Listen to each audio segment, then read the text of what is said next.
properties, they perform way better on Okay. you know. I mean, it's Florida, so it has a pool and everything. I think it has 4 bedrooms. I think it's 4-4. That's dope. Yeah, I don't know that group, but that might be a group if you have their website, send it to me, because I think with all the private money we're getting right now, we're interested in doing those type of strategies as well. Just buying from other wholesalers that knows their numbers, because the challenge with wholesalers is most of them don't know their numbers. So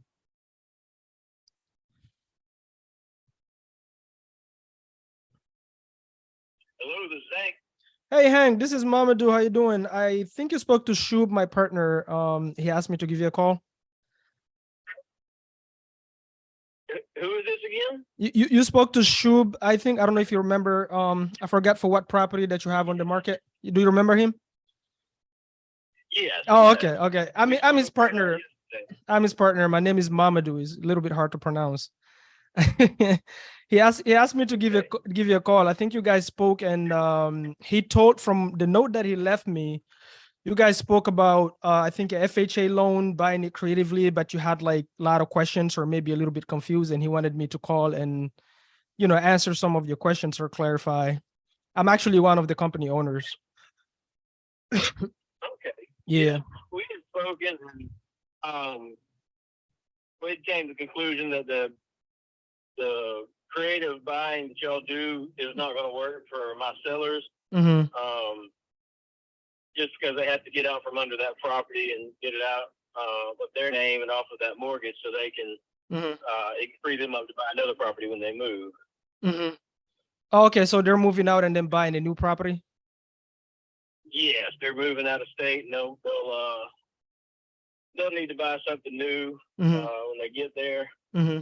And having this on the mortgage, they don't have enough Okay. to be able to have 2 mortgages. Is this a FHA loan or is this a VA loan? FHA. FHA. Okay. So and this is just, this might not be a good fit right now, but maybe something to think about later in case that plan doesn't work out. But we just bought a property from a guy. His name is John. He's in Maryland. So the military have him moved to Georgia, and his loan is a FHA loan on that property. He owes about $275,000. But he was able, him and his wife, to qualify for the new loan. So I'm a little bit confused. If they sold it this way, what would stop them from qualifying for the new loan? Why would that be on FHA? Yeah, because the way it was explained is that if y'all were to buy the property, y'all basically pay in cash what equity they have in the home, and then y'all pay their mortgage through a third party, but y'all don't speak to the lender. Y'all kind of keep a hush hush with their lender that they sold it, and so their name will still be on the mortgage. Right. So here, don't have enough. So here's how it works. There's multiple ways to buy a property, right? The first option is an assumption, loan assumption. A loan assumption is I walk to the lender and I get qualified to take over that underlying loan. So it becomes on my credit and all that, and I have to go through the same process that they went through when they first bought it. Right? That's called the loan assumption. The other way to buy it is buying it subject to, meaning subject to the underlying debt. Is the loan stays on their name. We're responsible for the monthly payments. Obviously, like you just said, we use a servicing company to pay. But when you go to qualify for a new loan, the new lender, the underwriter, what they're really asking is, think about it this way. Let's say they were to rent this property, right? And they go to qualify for a new loan. What does the new underwriter want? They want to see that you have another loan, but like, if you're no longer responsible for those payments, who's making the payments, right? Right. So the same way here, if you were to sell it that way, you just need to prove to your new lender that you're no longer responsible for the mortgage payments on that property any longer. And if you can provide that documentation, the first year, they have to take it off your debt to income ratio. 75% of this loan will be off your debt to income ratio. And the second year, they will take off 100%. And we've done this 100 times. This is not like a new transaction or anything. Maybe you never heard of subject to transactions before, but if you Google it or YouTube it, it's done all over the country. So there's 2 ways to do it. And here's why we don't do loan assumptions. because the loan assumption is, again, I'm going through the process. I'm putting the 20, whatever, 3% down on the FHA, maybe less. I don't know, right? But now I'm dealing with the lender. That's one. Secondly, I'm going to take a new loan just to wipe out an old loan. The seller don't make more money me doing that, right? The only person make that money in that sense is the bank, basically, right? The reason we buy subject to is usually when sellers, they're asking either their price is retail price, meaning so they have a mortgage and equity, or like the property we bought from John, he bought it like 1 year ago. He absolutely has no equity, and his real estate agent told him if he were to list it right now, he would probably have to write a check of $10,000 to sell his home. So what we said is, hey, instead of doing all of that, why don't we give you a $10,000 check? We take over the underlying debt, we cover the closing costs, and we take over ownership of the property, and you can still go qualify for your new loan. And literally, if you talk to John, he will show you he got qualified for his new loan without any problem. Because he can, like the servicing company, they will provide you all the documentation you need to show to your new lender that you're no longer responsible for these payments. Does that make sense? Yeah. And what about the original lender for the property that you'd be purchasing? Right. What about it? And y'all still, it stays in their name and all that? Yeah, so the loan just stays the way it is right now. Like the loan stays on the seller's name, not on the lender's name, on the seller's name. Whoever got qualified for the loan, it stays on their name, but we are making the payments through the servicing company, right? So we're responsible for those payments. And then let's say if they're buying a house like now, like John, for example, he was buying a house right after close of escrow. He was already getting qualified with his new lender. So here's what we gave to the lender. We put a master lease in place, and that master lease showed 1 month upfront payments and then 1 month sort of rent, right? Because when you buy in a property right away, we really don't have a track history of us making the payments, right? Because we just bought it. And so your new lender need to see proof that you're no longer responsible for these payments to take it off your debt to income ratio. So the way we do that, if they're buying right away, we'll put a master lease in place. If they're not buying right away, like we just bought a property in Atlanta, Fulton County, that's a VA loan. And he was buying about 3 months from now. So with that one, we didn't have to put a master lease in place. Why? Because in 3 months, we have a track history of payments we've made with our company. And the servicing company is able to provide that documentation to the underwriter, to the new underwriter for the new loan. And he just got finished qualified for his new loan last month because he had, he still had like VA credit. Does that make sense? So the loan just stays on their name. We make the payments. We're responsible for it. We put a security in place. If we ever, let's say hypothetically, we get abducted by aliens and we miss 31 days of payments, the property revert back to them without any foreclosure process. They can keep the house, resell it all over again, keep all the payments we made along the way. So that's kind of how we structure it on a subject to transaction. Is different from a loan assumption. Does that make sense? Right. So them qualifying for a new loan is never been a problem on the FHA. That's why I was confused. Gotcha. Well, send all of that and the explanation like you explained it to me in an email. And with those kind of questions and concerns explained out so I can explain to the sellers and then if that's something they want to go for, then I'll get back with you and see. Okay, cool. So just to clarify one thing, right? Because obviously I don't have my notes in front of me. Sorry, I just got a 1 month old newborn, and I'm feeding her while I'm talking to you. Congratulations. Thank you. She's like, Daddy, what are you doing? You're spilling the milk. On this property that you guys, yeah, I can hear your car. Don't worry about it. Now, again, even if we're not a good fit for now, you can just keep it as a plan B in case you guys are not able to sell it on the market. It's perfectly fine. Then we can revisit the conversation. But like, just for me to understand the context, what is the purchase price and what is the seller's equity based on the underlying debt? Sure.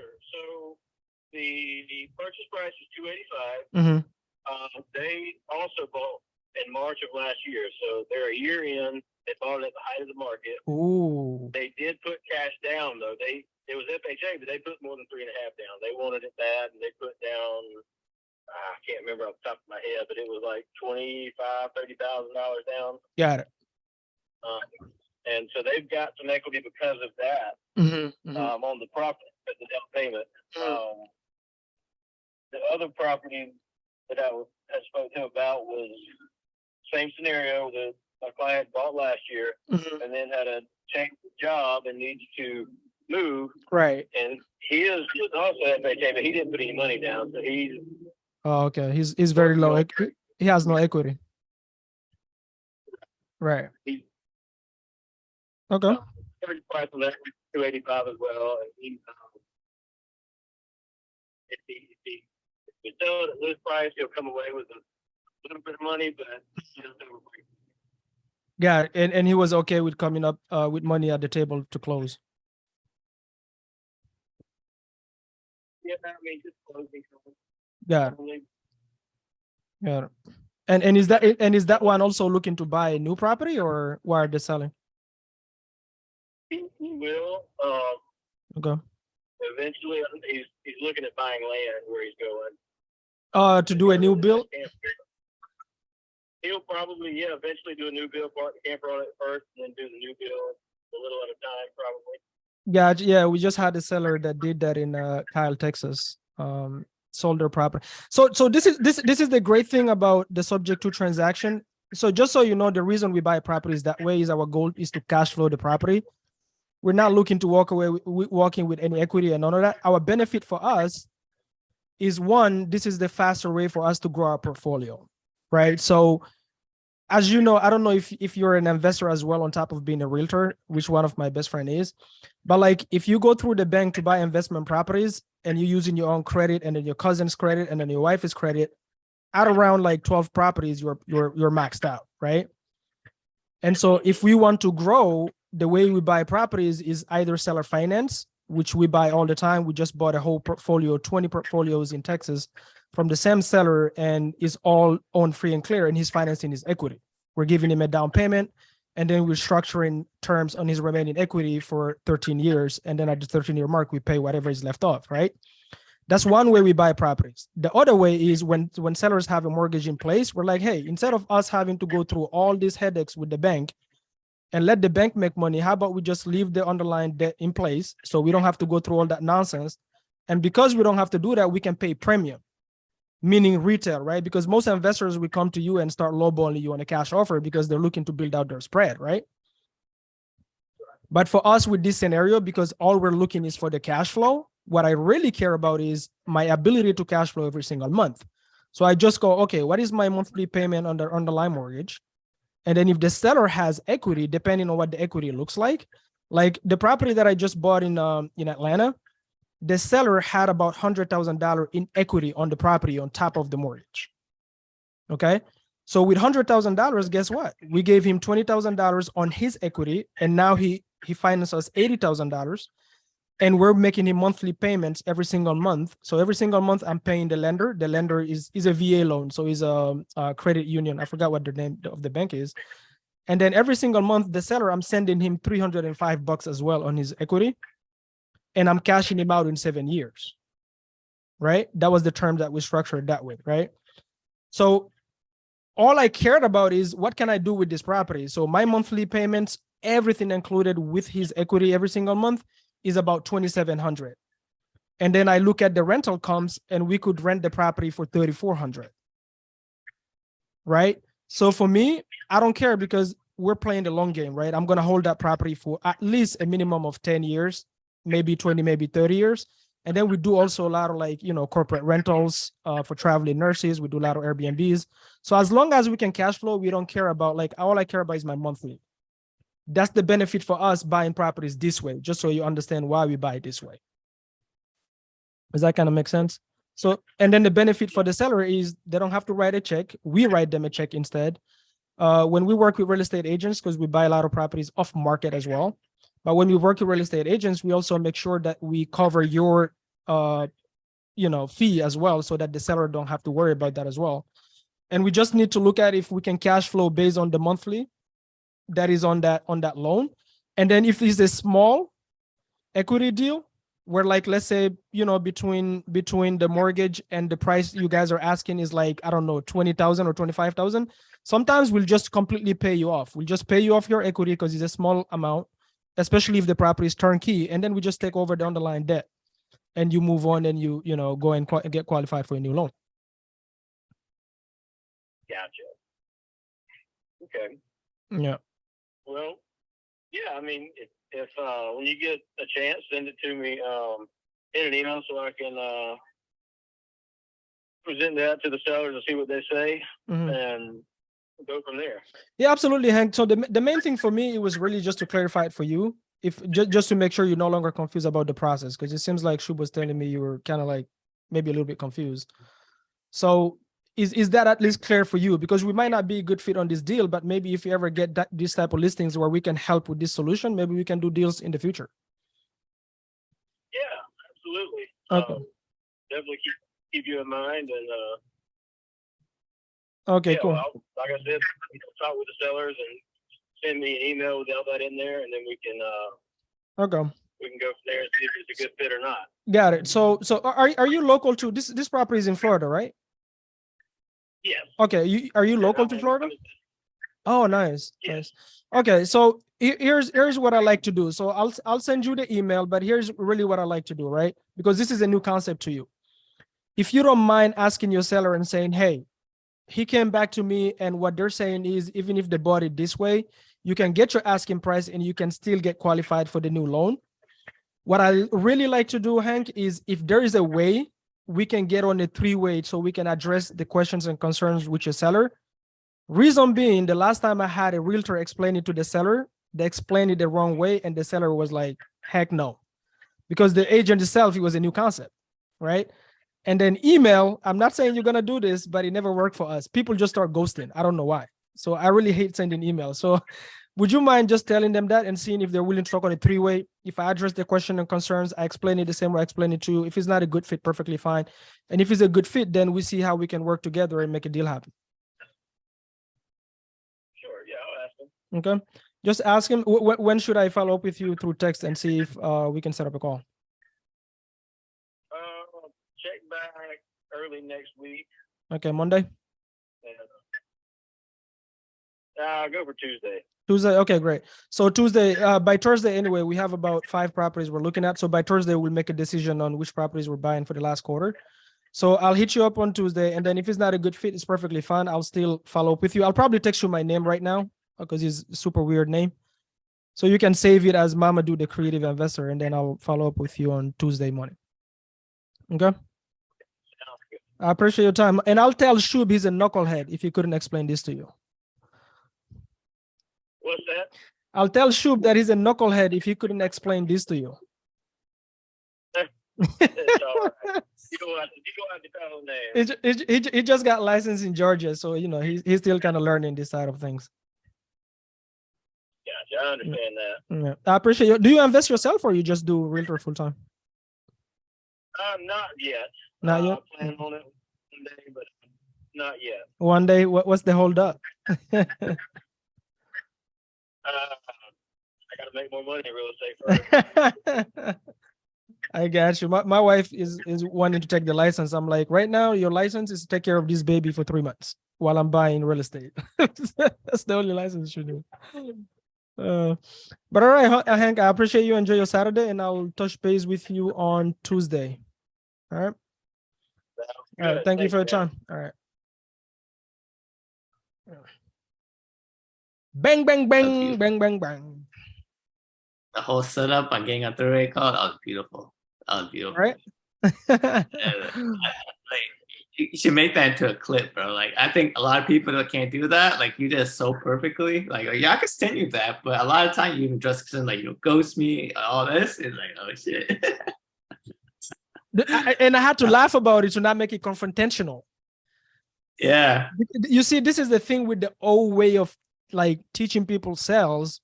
Is like, okay, you mishmashing and then you mirroring, or maybe you like trying to match their sound. Is like, dude, this is not a poker game. This is just a conversation, and the conversation is very straightforward. And if you can be authentic, the worst thing that can happen is people listen to you and they want to save your name for at least future relationships. Because it might not be a good fit right now.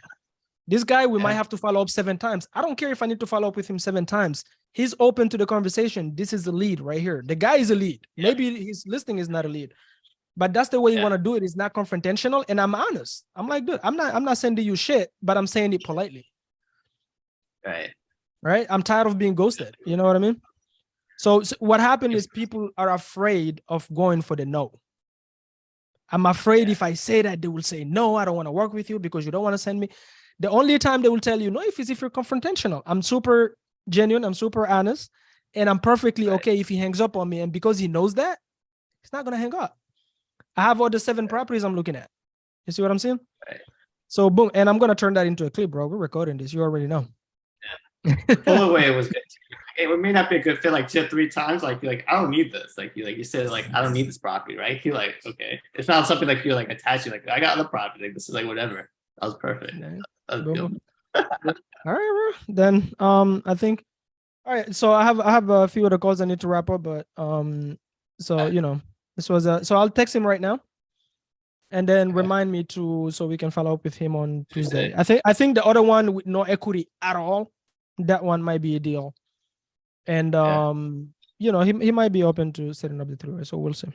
Yeah, the other one he has with his the one like the other one with also has no equity. His kids are supposed to end school May 30th. That's when they want to like move out of the property. So that's still has time.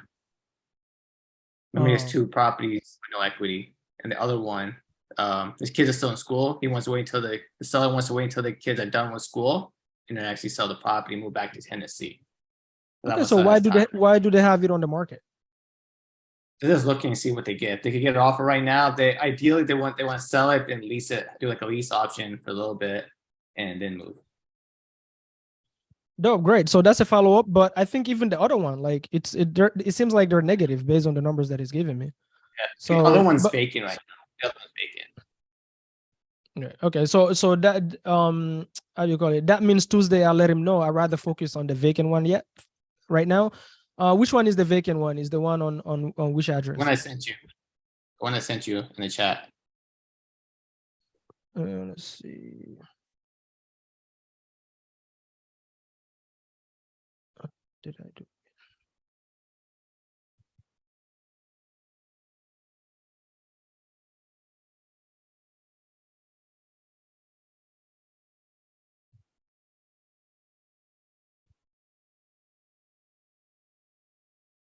I don't know what I did.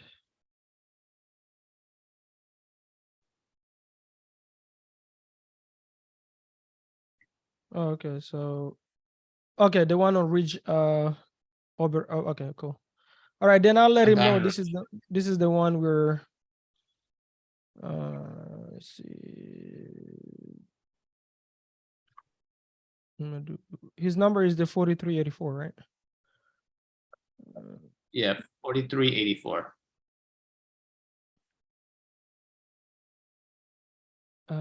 Is Hank Hank? Hank Petty. Okay. Petty. Hank is his first name? Yep. Okay. HANK. Okay.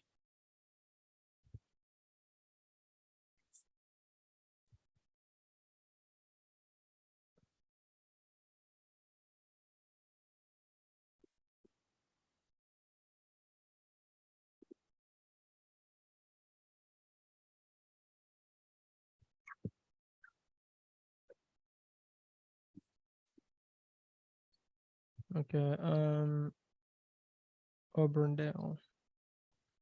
And